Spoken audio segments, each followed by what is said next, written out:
Oh,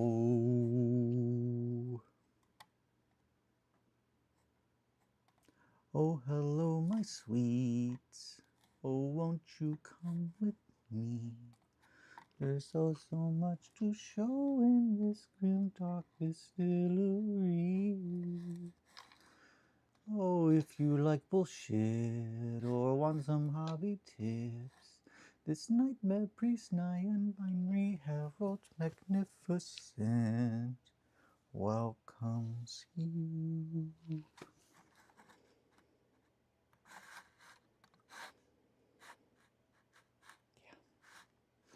Yeah. Oh, the best time to wear a striped sweater is all the time. One with a collar, turtleneck. Come on, YouTube. Alrighty, there we go. Hello, my sweets. Hello, my sweets. Oh, won't you come with me? Beep, beep, beep, beep, beep. Okay, wait a minute. How's this looking? How am I looking? I'm looking pretty good. I raised the camera a little bit. And I think that's good. But maybe I raised it too high. I don't think so. I think it's good. I'm sleepy. Good morning, my sweets. Thank you for joining me as always. It is 6:42 on July 23rd, the day of our Lord. Hallowed be thy name, as always. Thank you for joining my new evangelical podcast. I can't stress how much more damage I feel like I could do trying to play that role as opposed to doing the opposite. Jokes.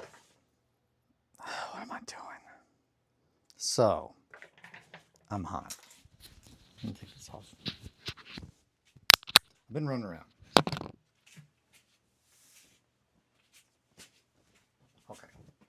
So.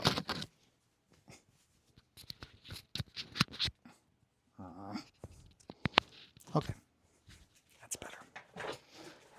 I get down. So, yeah, I guess to bring everyone up to speed on, hey, why do you always take off your clothes? Why, well, one, I don't have an ability to keep a consistent body temperature very well. So that's why I always am taking off my clothes.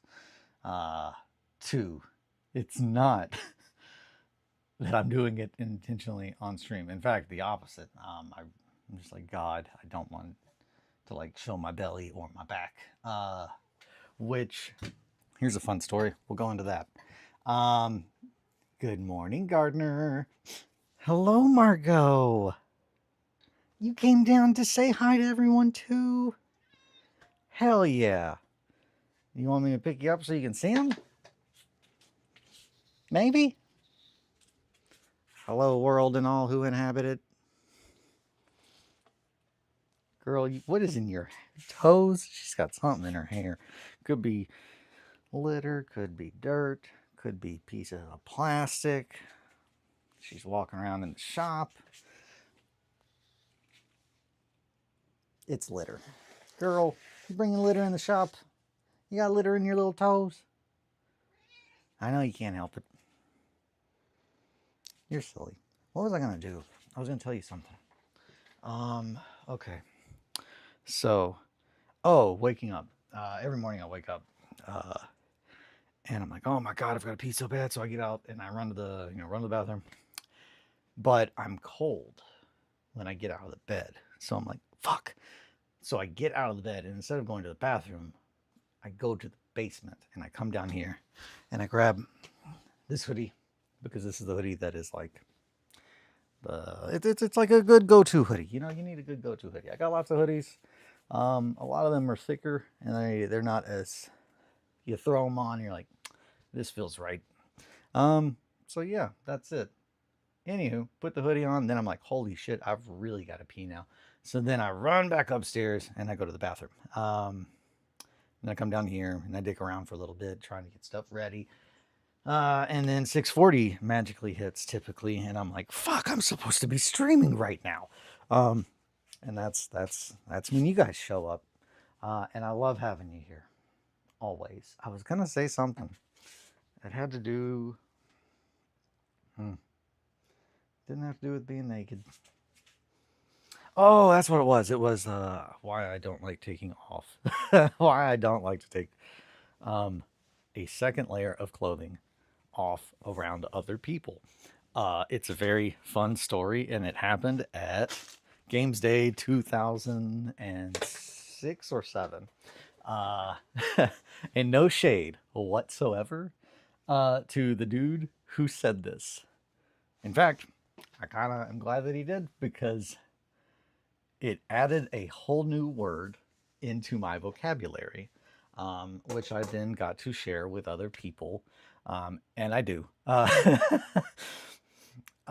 love being like, oh, hey, by the way, if you're ever talking to me about something and you make the mistake of unknowingly bringing up something that is tied to a fact, an upsetting fact in my brain, if you mention something that's tied to that, you're going to learn a new fact that's going to upset you. I don't have that. Hey, other people probably don't want to hear about this right now. I'm just like, dude, hell yeah, we're talking about the same thing. You like the same thing. Did you know? And this would be typically like just weird kind of shit. But where was I going with this? Oh yeah, the Melvin. So the Melvin incident. In 2006 or 2007, whichever one it was, I went to 2 Games Days in Chicago with my buddy Ed. And no, I only went to one. I went to one with Ed and Derek, and then the second one I took my girlfriend at the time and my buddy Alan. And then shortly after, they stopped doing grand tournaments. But yeah, I played in the 40K grand tournament for a little bit there. The first year I used my Tyranids. And then the second year I used my Death Guard. I don't have either of those armies now. I don't have anything that I had like at the time. That's not entirely true. I have some stuff. I have my old shitty Hive Tyrant, which is eventually going to be made into something. I told Nick I would. Mr. Pink. I told Nick, Mr. Pink Modern Synthesis. See, I'm also going to say, before I finish this conversation about the Melvin, I'm not the only one with too many aliases. That boy's got 3 names. Now, I've got a lot more than that, but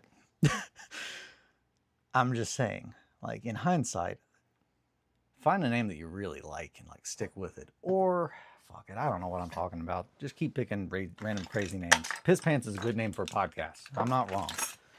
It's gonna happen. You're all gonna be so happy. You're all gonna be so glad. Like, man, this podcast called Piss Pants, it's so good. I don't know how I got through life without it.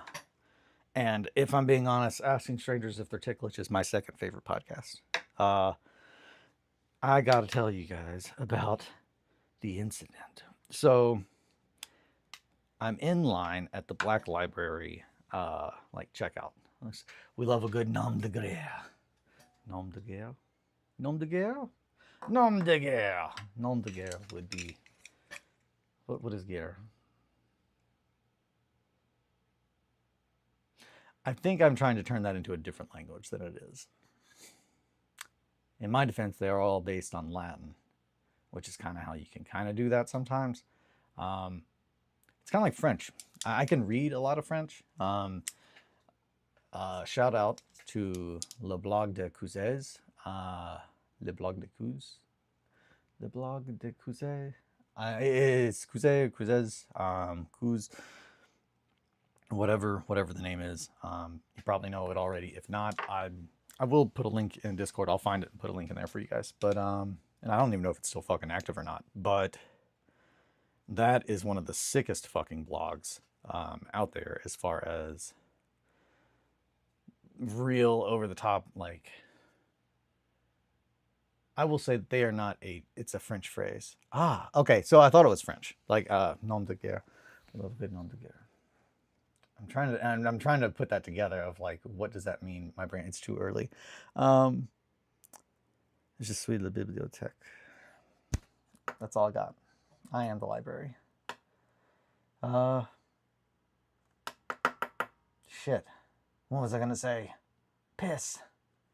So I'm in line at the Black Library, and my buddy Ed got a book. It was like the art of, I think he got the Adrian Smith art book. Um, or maybe it might have just been Art of Warhammer 40,000, but it was just a large hardback book that Black Library made at one point in time that I'm pretty sure had a shit ton of just concept art in it. And that book was rad as hell.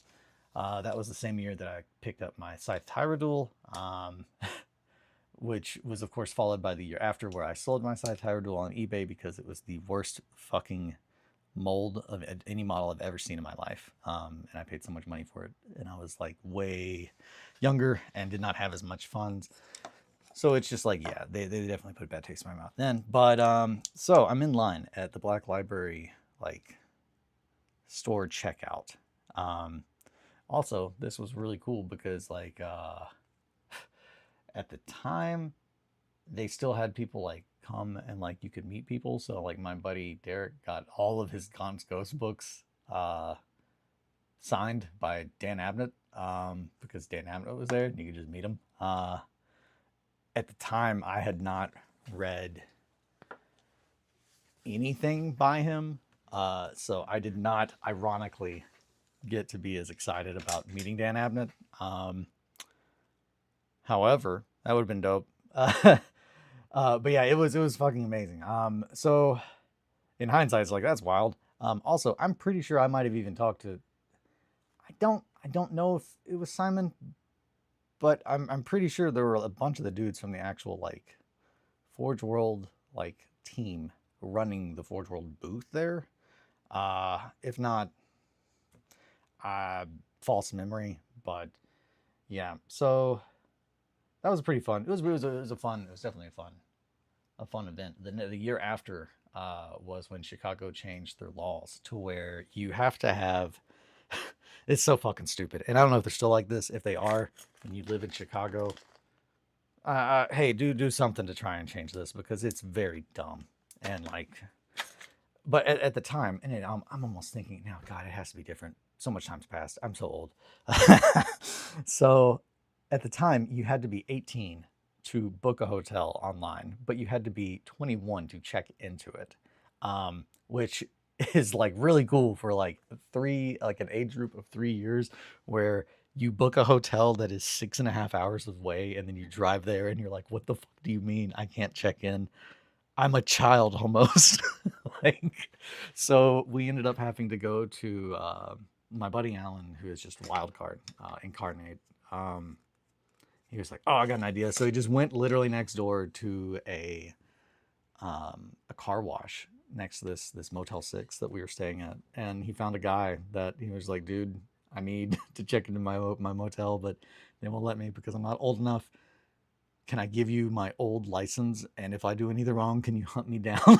Like, and the guy was like, "All right." He was just a real good dude. So shout out to that dude. If you ever like let 3 kids like use your identity to check into their hotel room because they had nowhere to stay, super big shout out to you. Thanks, dude. Fuck, what was going with that? So we're in the line. We're in the line at the Black Library thing, and there's a shirt, and I put the shirt on, and I was like, oh yeah, I think it's too small. So I go to take it off. I was just trying it on, but I tried it on over top of the shirt that I was already wearing, of course. Google says that's still mostly true. Okay, cool. Still mostly true. So I put the shirt on, and there's this dude behind me with a I'm trying to think of the nicest way to say this. He was a Space Wolves player. And I mean that in 2006, 2007, he was a Space Wolves player. Like, he was this older dude that just like, he just likes Space Wolves. He just likes Vikings. I'm trying to typecast somebody without typecasting them, but I'm just like, at the same point in time, I feel like everybody knows the Space Wolf player.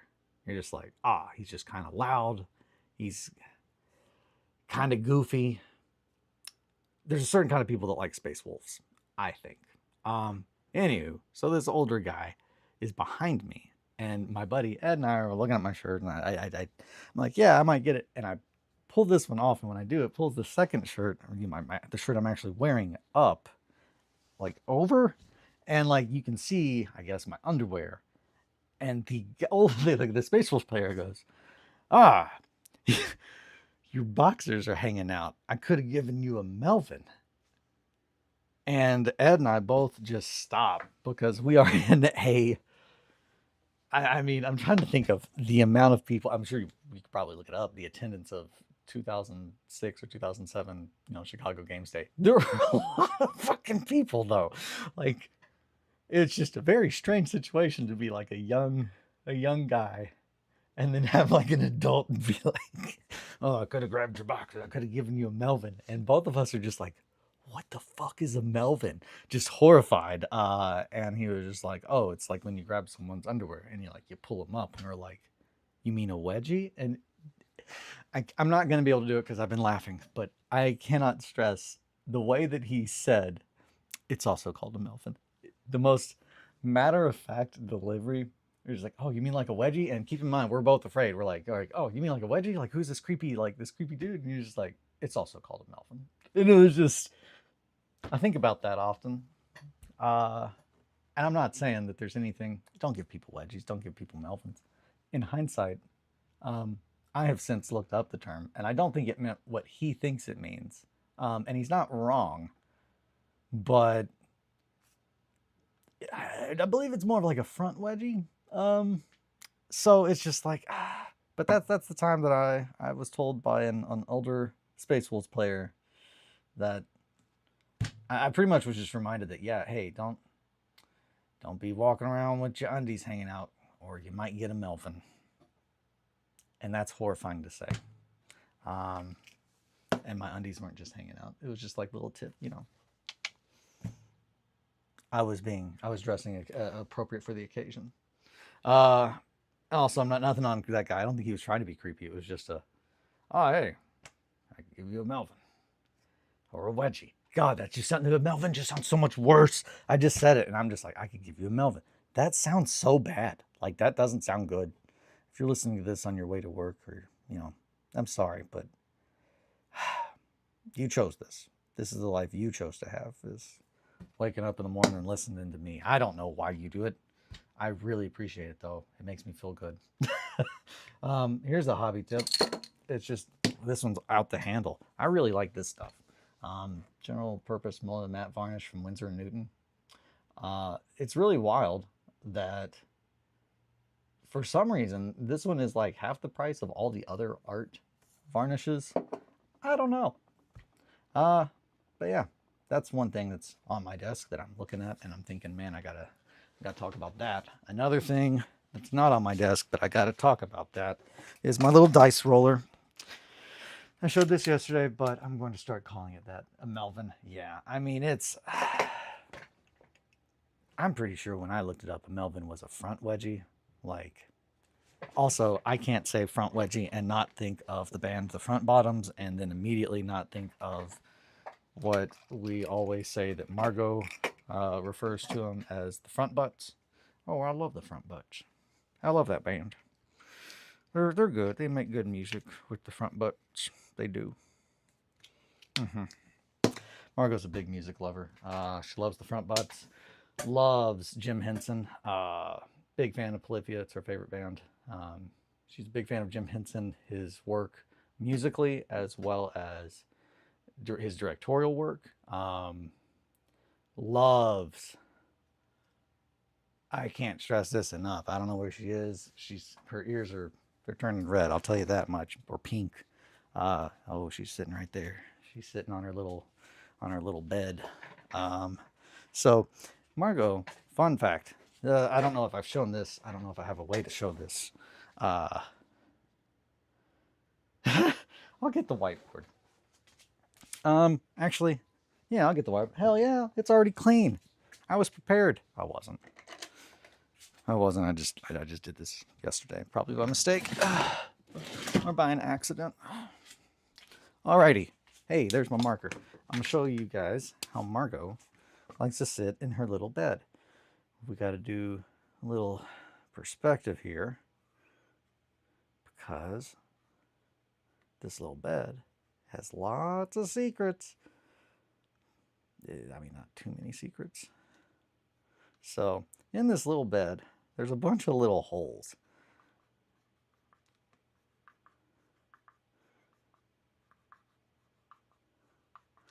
So in this bed, there's a bunch of little holes. And there are balls inside of here. So this is all filled in. Like this is just the side. This is the side. That's the top. These are the little holes. Margot likes to sit on top of this thing, and her body is precisely the length of this whole thing. So this is roughly Margot scaled. And she puts her hands and feet into the holes. Like she goes and just sticks them in and then like sits down on it. So she's like interlocked into this box. And that's how she likes to sit on it. And it makes me very happy. Also, I guess I left out one of the key facts of why I find this so funny, and I can't do it because now this is gonna right over top of itself. It has fake grass on top, so it's like a little box with astroturf with holes, and then she goes and she sits on the astroturf but sticks her feet down in the little holes. And yeah, it reminds me of like she's just like locking into the system, you know. She's getting in the robot. Margot, get in the robot. Okay, Dad. That would be the difference. That would be an entirely different show. Actually, no, it wouldn't at all. It would be the same show. Margot's just Ray. She's not Shinji. Oh, okay, Dad. I'll do whatever you say. Dad's right. Oliver would be Shinji, I think. No, maybe. Actually, no, probably. Yeah. If any of my children are Shinji, it's Oliver. Sam commented on this yesterday. He gives the impression that he has been beaten his entire life. And knowing like how old he was when we got him, it's just like, I don't know why. I don't know why he's like that. But Sam and I were discussing, and this actually led to, coming up with an idea for a new scroll for Merkborg for the expansion I'm writing called The Eyes of Buck, or something of the likes. But during our conversation, we were talking about Oliver, and Sam has a cat named Valencio, which is a wonderful name for a cat. It's a wonderful name, Valencio.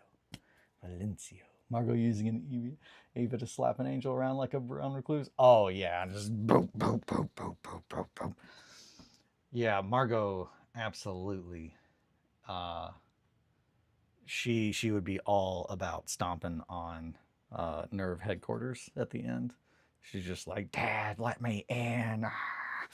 Man, I love Evangelion. Fuck, what was I gonna say? I was saying something. It was probably silly.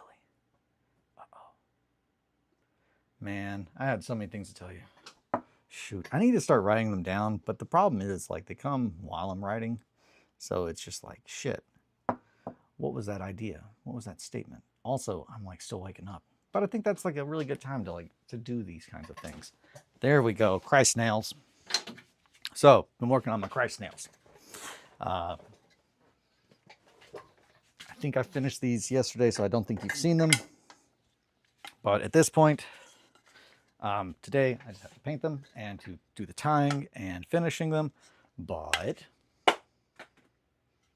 that's why you always keep 2 Christ nails in case you drop one. I think it's gonna look pretty great. Like, I'm gonna paint this a real nasty, dirty metal. This is gonna be gold and some wood, and it's gonna be filthy. And then I'm gonna tie this up, and then I'm gonna cover the metal area in gore, dried gore, so it looks like they've been used to bludgeon people to death. I believe we're in the middle of a story about a cat. Oh, it was Oliver. Oliver, he has the ability, and not the ability, it's more of like a curse, which is why instantly I was like, Merkborg, because that's how Merkborg powers kind of work, and that's how I like my powers, and magic. I like magic and like powers to be something. It's like, yeah, you don't know what the fuck you're doing. And you are choosing to roll the dice, like literally with your entire being by like, I'm going to read this and hope I read it right and maybe something will happen good. And I love that. So one of the things that Oliver does, he has a lot of, we were discussing Valencio and Oliver and how they have nervous habits. And one of the things is like when you go to pet them, they kind of, they will, they don't act like they want you to pet them. They go to like rub against you where they feel like you're going to pet them, but it's almost like there's a disconnect about like their spatial awareness. And then we were talking about that. And he told me about a couple different subreddits about like cats, like mental health stuff and these kinds of things. But going over people sharing like, hey, my cat does this kind of thing. Hey, they do this kind of thing. Like almost like a crowdsourcing, like, hey, maybe we can figure out their like kind of thought process together, based on what he was saying. Anywho, that made me think about he does this thing, Oliver and apparently Valencio also, they both do this thing where they space out, and Oliver has like, Oliver and Margot have the same eye color. It's like the most blue ragdoll, like the most beautiful, piercing blue eyes. But every now and then he just kind of goes, and they just kind of go in two different directions. And you can tell he's looking at something, but he like kind of just like, and he just kind of spaces out, and it's just like, man, he's in it. He's like he's reading the whims of the future. So I definitely was like, I either want a spell that either A, lets you see a little bit like, you know, a little a precognition kind of thing, in reference to Oliver, or the most, I know I'm getting to it, or as Sam said, he said it's almost like his view is, and I said omnipresent, which I meant like, yeah, no, yeah, I like that. Sounds great. Like, what if he saw omnipresently, as in like, what if there was a way, honey? I'm going to talk more about you in a minute. Let me talk about Oliver and how he can do the thing where he can see in third person. Yeah, so essentially Oliver has an ability that allows him to see in third person. Um, Unfortunately, he has no control over it. That is kind of the lore that we've come up with. And that kind of made me think that's a fucking amazing power for Merkborg. Like, because it's such a Merkborg type power. It's just like, wow, that could be really handy to see in third person for a little bit. But it could also be really not fucking useful. And also extremely, like, debilitating. Like, if you were just like, doot, doot, doot, and all of a sudden, like, you see yourself, like, think about how jarring that would be. But yeah, so I thought about that, and that made me think, hey, that's a pretty good idea. So, got a lot of good ideas. Wrote a lot of ideas down. Honey, honey, girl, girl. I don't know if you all can hear her screaming, but she is just screaming. I know. What do you have to tell them? I was trying to talk to them about the things that we talked about yesterday. If there was something else that you wanted me to cover, I've not gotten there yet. I was telling them about your brother and his eyes and how he sees the future, or maybe the past. That's an even more Merkberg kind of spell. You cast a spell and you get to see the past. I don't know. I've always liked magic that is very bullshit. Bullshit, or like, it could be helpful in very specific situations. Like, I don't know. I think any kind of magic, any kind of powers, anything like that, it needs to be balanced. And I think the easiest way to do that, and that is why I think Merkborg does so good at it, is to, like, with all that power, you got to have some negativity. And I think the fear of a rebound, the fear of psychic, like, I've always loved that kind of a concept as opposed to just I use my mind and I do this thing. I always appreciate when a game takes the time to add a mechanic that shows the power does not come from them. It's not like pulling the trigger on a gun, which takes like no effort. It's like they are tapping into something to use an ability, which means that there should be a risk involved. That is how I like Magic. Merkborg Magic reminds me of autism superpowers. It's cool sometimes, but mostly sucks.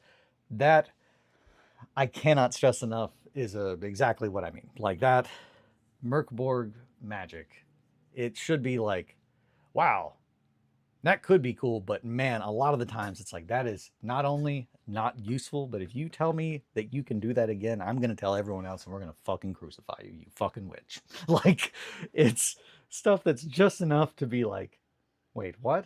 But then there's also ones that's just like, yeah, I read this thing and now I can fucking throw lightning. And it's just like, part of me also kind of likes that because you do need some kind of stuff that's just like, yep, you could use that as a weapon. But also, I like the idea that it's just like, you don't fully understand what's going on there. So yesterday I made a little bit of progress on this box. I don't know. Actually, a little bit of progress. I'm trying to think of that's the problem. I don't remember what it looked like when I showed you guys yesterday, but I think it didn't look like this. And I really, now that I'm saying that, I know it didn't because I went after our chat and I bought this, which I also want to show that for anyone that is in the market. If you're in the market for some plastic wood, all-purpose wood filler, I would recommend DAP as America's #1 seller. That's right, you heard here. RedWetSkeleton is in the pocket of Big DAP. I'm not. I have no. They are not affiliated. I have only 2 affiliates so far. DAP is not one of them. I like it. Man, I can't stress enough. That's the kind of stuff that, like, I want affiliations and like sponsorships from like things that I actually love, like Coke Zero. Fuck yeah. I got to figure out how to do that. The Hive Scum boys, I feel like they joke about it, but I want to tap into that because I feel like they need people. They need people out there telling them about that sweet Coke Zero. It's just good. Kelly got some caffeine-free Coke Zeros, and they are all right. I will say that I do think they taste a little different. I know that sounds insane, but I am so... It's not the caffeine. It's the... If you change something, that's it. It's the... I have just worked too long in a field where when something happens and we need to solve a problem, I have just seen that the majority of other people's problem-solving skills make me very, very frustrated. We use Bondo to level surfaces for paint prep. Hell yeah. I've not messed with Bondo. So essentially, what I was doing with these, one, the top of this box had a bunch of grooves. So I filled those in because I did not like the way that looked. It also kind of just made it have more of just a flat surface. But then the more I did that, it kind of just looks like fresh dirt or dried dirt. But pretty much just adding lots of texture to this awful case. And I started, can't really see too much there maybe, or maybe you can. You can probably see the little bit of white in the grit. Yeah, you can. That is Coarse Texture Medium from Liquitex Basics Acrylic, trademark. Yeah, mediums to prepare, adjust, and protect your acrylic work. I think that's just a bunch of wasted shit on the back. I don't know why they... It's gray paint with grit. But yeah, I'm putting it on there because I'm trying to make this look like it is an old nasty box that I dug up out of a grave. But not a coffin. But that is what my Merkborg stuff is going to be in. Trying to get that finished so it looks really awful, but does not. That's a lot of it is a lot of texture. I'm really trying to get this thing to look like it came from the dying world or the dying lands. That is the goal. The goal with every game that I showcase on the distillery, and that is so yeah. Today I'm going to start today, um, and I will post something. It'll be either 6 or 7, but I'm going to stream the first part of a Merkborg playthrough, solo play. Um, and I've man, what time? It's 7:16. I'm pretty excited about it. It's definitely it might be a little bit rougher because this is the first one. I think with the first dabbling into a farewell to arms, better than plastic totes. Yeah, that's I want the where I have got like the filming area set up. I have a shelf that I tried to recreate. Um, I want the vibe to be the Mogwai shop from Gremlins. Like when you go, and it's not even just that specific shop, but any suspiciously inconspicuous antique shop. That's and to specifically specify that during COVID, when I started making music again, I started making music under the name King Piss, which is Mieri Rex, which is the child inverted, which is King Piss is just the, I guess, almost alter ego concept of a, let's see. It's a very a self-reflective kind of thing. But I started making music, Needful Games. That's good. Uh, I started making music under the title King Piss, and the first song that I made, I only made one. I had been working, or only let me finish that. I only put out one. I worked on. It was an EP. It was supposed to be 30 minutes. I'm very anal about things like that. I like EPs and LPs. I like things to be the certain time length to fit the certain like definition. I like structure in that sense, and that's I say I'm working on saying less. When talking to Curtis, he was talking to me about the when you're sculpting something that you want to have cast, you have to think about it. And I'll kind of do a little bit of show and tell while I do this. But I won't do it with mine. I'll do it with one of Adam's. So when you are making molds, you have to think about how the pieces are going to fit together and where the air is going to escape and where you need to have essentially the runners that will allow the overflow to go out. There's just so many factors. I was trying to find one that still had the runner, but I think I've cleaned these too well. Darn me and my cleaning. But yeah, these are. That's you can kind of see. That is an air bubble caused by the pressure not being correct, or by there being air in there. These were made by the wonderful wires.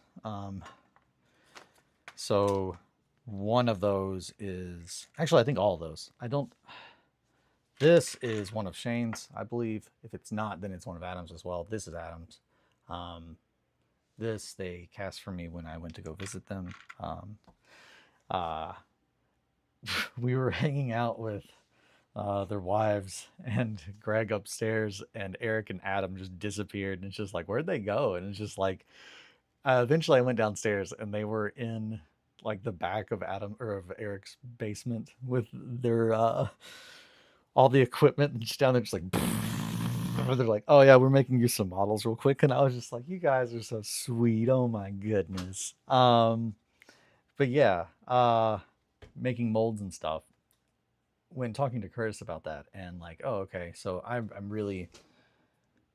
want to sculpt and people be able to like have the things that I sculpt, but man, I've bought stuff to do it digitally. I'm gonna have to work digitally as well.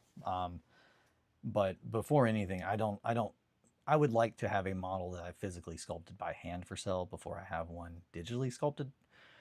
And that's just a personal thing. And I think that I don't buy many models because I have 3D printers these days. However, I will say that you can tell when a model is sculpted by hand versus like thrown together with a quick, like, a cheat sheet. And I'm looking at you, Space Marines. And I'm not saying that like dunking on GW sculptors. I'm saying that as a sculptor, as someone who makes things, it's easy if you sculpt something once and you can save it and you don't have to sculpt that skull again. That's a skull that you now no longer. It just saves so much time doing it digitally. But there is a cost. There is such a cost with that. And I think it comes into the soul. Like, and I use that as a very much atheist, hard-lined atheist. Sam and I were kind of talking about that yesterday, and the concept of spirituality and souls and all. I mean, really, that's ego. Id, ego, all that, whatnot, what have you. I really do kind of just drop in from I'm gonna talk about goofy shit to really heavy shit. I don't know. I'm sorry, guys, but it is what it is. But yeah, we were talking about souls, and we were talking about what the difference between the meat puppet and like the person pulling the strings in your life. And Sam and I were just discussing, I guess, people, and as they age, and when they become more comfortable or more aware of others around them, like empathy and all that, with the world and how it is today. You know, it's not great all the time. There's a lot of shit happening right now, which also I want to say that, like, hey, keep doing you. Whatever makes you happy, as long as it doesn't hurt anybody, like, keep fucking doing that. Like, don't listen to anyone else. Don't let anyone else tell you what you're doing is wrong or not. Like, if you're not hurting anybody and it makes you happy, I don't see anything wrong with that. The key is to be honest with yourself. And that is the hardest part. Know thyself. I say that all the time. Know thyself, my sweets. Because it is key for like basic survival. Knowing who you are and why you think the way you do about certain things. Being very familiar, the familiarity with oneself lets you notice when things are not right with the rest of the world, because it just very, for me at least, and I'll rephrase all that. All of that is my perspective. But the concept of a soul, as someone that does not believe in, afterlife or anything like that, it's weird to think about, like, oh yeah, a soul. And it's just like, well, it's not so much a soul as it is like a ghost in a machine, as it is the ego, as it is the consciousness. They're all the same words for the same thing. I think the idea of a soul, that is, we need the impression that like it's eternal, and it's just like things are not, which is why I think they have value. Personally, I think in order to have value, something must be finite. And that, I guess that's why when it comes to sculpting, it is making things is so much of who I am. And like I have to do it. For years I did it reclusively. That's the whole thing that I'm doing this now is because I thought that I had found my dream job.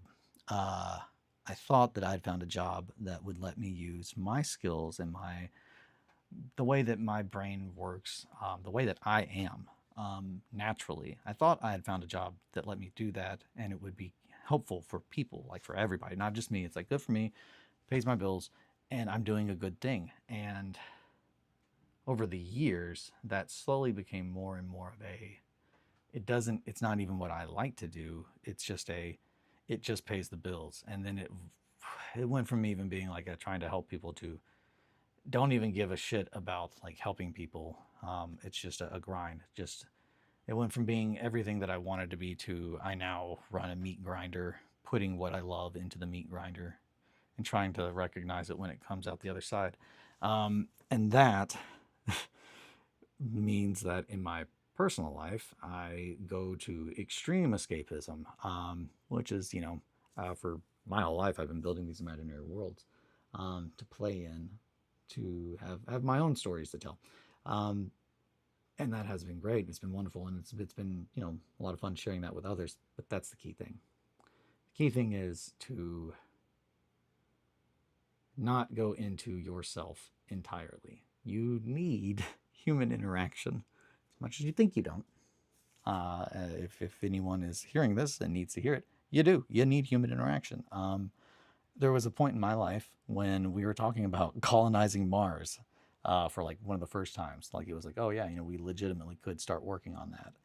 And I remember looking at the girl I was dating at the time and being like, I could totally do that. Like I could totally be down to sign up to be on the crew to go like colonize Mars. And it's just like, here's a free relationship tip for anyone out there. If you look at my reclusive cave, if you look at your significant other and you think I could go to Mars for X amount of years and have no contact with them and be okay, you need to be in a different relationship. That's a free bit of relationship advice right there. Also, another one, if they don't make you happy, and they don't make you happy, I don't want to say that.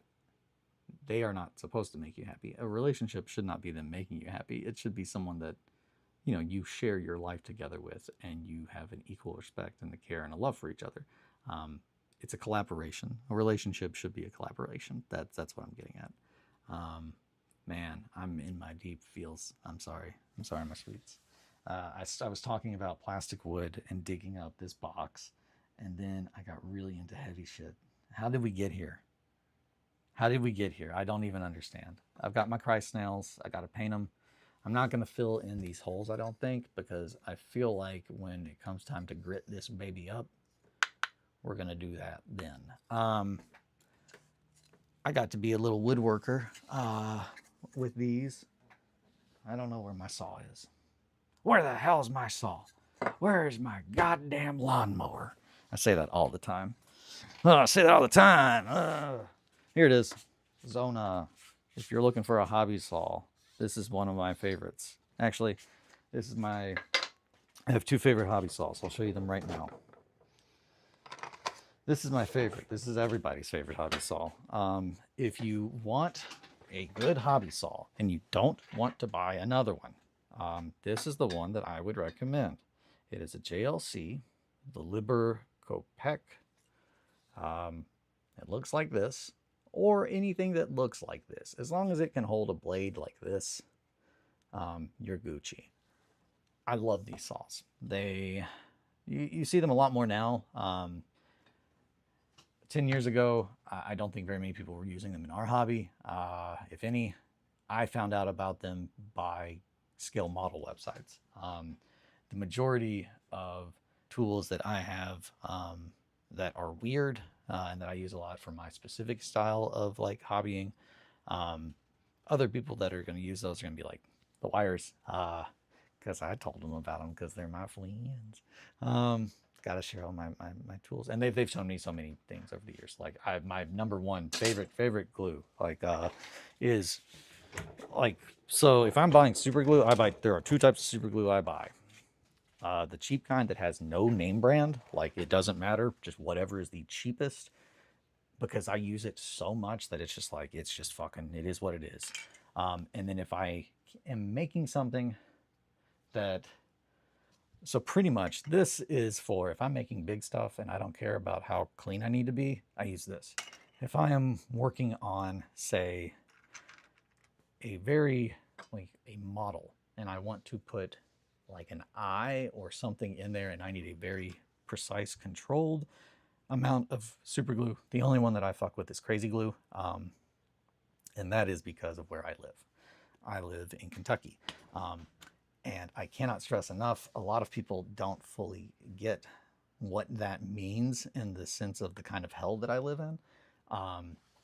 But the fact that I have a spray booth is not like, oh, that's me being extra. It's like I want to regularly be able to use any kind of spray paint, like a paint that is airborne. And living in Kentucky makes that damn near impossible because the humidity in this fucking hellhole fluctuates on regularly between like 60 and 90 to 100% on a weekly basis, if not every day. And I've now hit like the time of the year. Like my Kelly and I were talking about that yesterday. She was like, "Yeah, we've hit the time of the year where it just fucking sucks outside." Like there are like 3 months of the year where it's just like if you go outside, you will wish you were just dead, because you go outside and you're instantly wet. You're just wet. You're like, God, I'm not wet. You are damp. That's the worst part about it. Is it's not like you are just sticky enough to be like, God, I'm uncomfortable. And then the heat, it's just the humidity is just, it's because it's because of the Mississippi Valley. That's I've talked about that before on here, but that is why the reason that my state is like the crazy jungle that it is. And again, you go out and you look, it's just like it's not like, it does not look like the fucking rainforest. It feels like it. It feels like it because of the wind from the Mississippi River and all of the hills. We have so many hills and little valleys that it just stays. It just stays, and you just feel like you're in the shit. But hey, I mean, it builds character. Caricature. It builds caricature. He's a man rich in caricature, and we wouldn't want to exclude him from anything like that. I'm sorry, that's a quote from Always Sunny. It's one of my favorite episodes. It's my second favorite episode. Frank's Pretty Woman. I laughed harder the very first time that I watched that episode with my roommate Sean. This would have been like 2013, 2014. I cried. We both cried laughing so hard. The scene when Charlie, okay, I'm gonna set this up for you. In the event that you've not seen this episode of Always Sunny, I'm gonna describe it to you. Frank, Danny DeVito's character, is a very, very wealthy man. He's trying to find true love, and Charlie is trying to help him. So they do the only logical thing, and they set him up on a online dating site. And Charlie is like, "Yeah, I'm going to do a switcheroo. I'm gonna be the millionaire, but I'm gonna fake getting sick halfway through, and then she'll get to go on a date with my limo driver, which is you, and she'll find out you're really a great guy, and then surprise, you were the millionaire the whole time." Except he eats a bunch of blood capsules. So he's talking to her and he's like, "Oh, I made a pretty penny in the boiled denims in the bridge business, and sorry, I got it." And he coughs, and there's a little bit of blood in his hand. And she goes, "Oh my God, are you okay?" And he says, "Oh, it's fine. I've got a little bit of the consumption." And then he turns and then projectile vomits for like a solid 2 to 3 seconds, just blood all over this woman's face. And it is one of the most unexpected scenes in Always Sunny that I've ever seen. But yeah, essentially he just ate a whole bunch of blood capsules and just got really, really sick. But yeah, it's just it goes from being a very normal situation to just like, Jesus Christ, there's just so much blood. Fake blood, so much fake blood. But my favorite is the gas crisis. That is my favorite Always Sunny episode. The gang solves the gas crisis, which, and I got to tell you, guys, I think that almost every day. It's time that we pull our boots up, just grab ourselves by our bootstraps, oil us up a couple of asses, do a little bit of plowing on our own, and just like, not gay sex. Like, oh, okay, we're gonna solve the gas crisis. That's yeah. I love that. I love that intro. I love that episode. That's my favorite Always Sunny. After that, it's Frank's Pretty Woman. I also really like Jan. Jan is a character that is introduced in the episode when they fake their death, and Frank makes a little like a doll of Charlie. Jan is the European guy that comes in, and he does this thing, and I love it so much. If any of you meet me in public and fucking do this, I will love you forever. But he goes to like fist bump Dennis, and right before he does, he goes "Kts," like a snake. He goes, "Kts," and Dennis is like, ooh, and now he goes, ooh, and I'm just like, I love that. I love that so much. I love that energy. I want more people like that. We need more magical people that like to pretend that their hand is a snake when they go to fist bump you. Yeah. So, man, hey, I think I'm starting to wake up a little bit, guys, because I'm starting to feel good, starting to have a little more awareness, or maybe not awareness, but I'm talking, feeling good talking, yapping, yap. So I don't think I explained, but the reason why I liked DAP was it was cheap. It was $13 for 32 ounces of this. Everything else was like $5 more for the same amount. And this dried really quick. So they had two for $2 more. I could have gotten one that is pink until it dries, and then it dries like normal. I don't know why I would want that. So I put that up, and I said, well, I'm just gonna grab this one because it's $2 less, and it's just natural. And I'm pretty happy with how the color looks. It does look, I think, like a lot of dirt. But I don't think that it is the color of dirt that I really wanted. So I'm gonna stain it some more. Gonna do a little bit more work on that. So I've got that. My other little thing. Oh, I can show you the little lights. And we've got 3 minutes. So this is good. This is good. So yesterday, so I don't have the big ones. The big ones are on their way. So I can't show you those yet. But the little ones, Sam and I painted yesterday, getting ready for today. Because, you know, we got to have the mood. It's all about the mood, my sweets. I'm a storyteller. I got to have a good mood. So we got to have the vibes. So, you know, I got some nice lanterns, my sweets.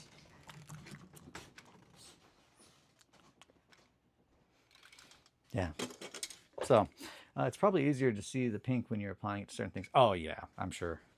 Also, I feel like the pink would be good for, I think the thinner it is, like it would be better if it's pink, but like for me, the problem, and this is not deep enough, I was thinking more of like other projects down the road. If I try to use that stuff and I put it into deep, it might still be pink under there, and like the air, I don't, that was why.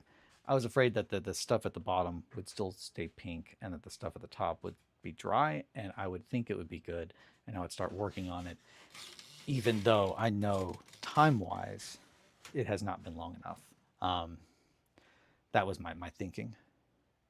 So, yeah. I got to tell you, Black 4.0, I'm not too impressed by it. I'm going to hit it with some gloss today.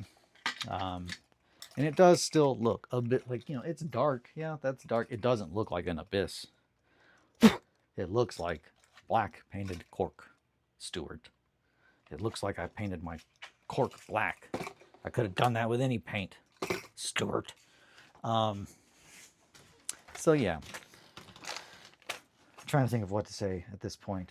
I've got 1 minute. I think that's, I've said a lot. I said a lot of things. I did a lot of things. I said a lot of things. I'm walking around over here. There's Argyle. Well, I'll show you something. So this is Turnip. I'll introduce you to Turnip. He's great. I love Turnip. This is just a fun thing. This is Turnip. This is one of my wife's stuffies. But I like him a lot. He's a good guy. And he goes, wah. That's how he talks. But I just wanted to show you him because we took him to Florida with us. And he rode buckled in the passenger, in the back seat, all the way down. So lots of people saw that. And it makes me happy. Also, whenever we would go to the beach, we would prop him up in the window. So he was looking down onto the beach. So if you were down on the beach and you looked up, you would see a very long cat shape looking out the window, and it was really good. But yeah, I just thought I'd introduce Turnip That is a very good spelling of turnip. I like that a lot. Turnip. He is the turnip. All right, my sweets. Well, I've shown so many things and I've talked about so many things, and now my brain is just like, brrr.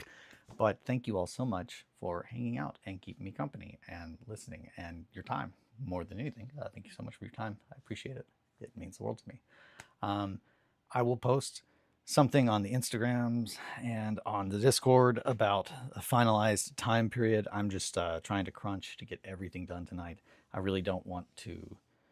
I feel like with Farewell to Arms, I was not prepared, and I don't ever want to do that again. I want to make sure that when I show you guys a game, it's like I've done my part. And I felt like I let you all down with that because I've tried to do a game that I did not know how to play, and that absolutely was the issue. If it had been just a reskin, that would have been fine, but that's not what it was. It was a whole different mechanic system, whole different rules. But Merkborg is my jam, and I think I can.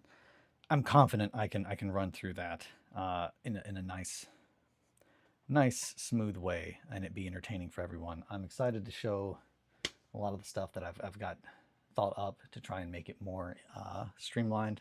So I will keep you all up to speed on that. But thank you so much for your time. Sit pretty, my sweets. Keep those little teeth sharp. Have a good one. Keep at it. Don't let this world kick you down or put you down. You're doing great. I'm proud of you. Be good to yourselves and each other. Bye, my sweets.